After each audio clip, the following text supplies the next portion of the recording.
अवाम का मुतालिबा है कि मुल्क अवाम को वापस किया जाए। इम्पोर्टेड हुकूमत का बोरिया बिस्तर गोल हुआ और मुल्क नए इंतखाबात की तरफ बढ़े, ऐसा कहना था रहनुमा फवाद चौधरी का। ट्वीट में उनका कहना था कि हुक्मरानों का पांव अवाम की गर्दन पर है और अवाम का सांस लेना मुश्किल हो चुका है। अगर ये वीडियो आपको पसंद आई है तो हमारे चैनल को सब्सक्राइब कीजिए और बेल आइकॉन को क्लिक कीजिए। सबसे बड़ी कवरेज, सबसे बड़े पैनलिस्ट, हमने तो बड़ी पीएमएलएन के वार सहे, वो भी बिला वजह। सबसे ज्यादा रिपोर्टर्स। इलेक्शन कमीशन की जानिब से कोई इंतजाम इतने अच्छे तरीके से नहीं किए गए। बोल की रिवायत, सबसे पहला नतीजा।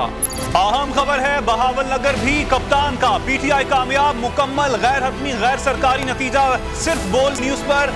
लम्हा बा लम्हा इलेक्शन की खबर सिर्फ बोल पर। सब्सक्राइब करें और बेल दबाएं ताकि कोई खबर रह न जाए।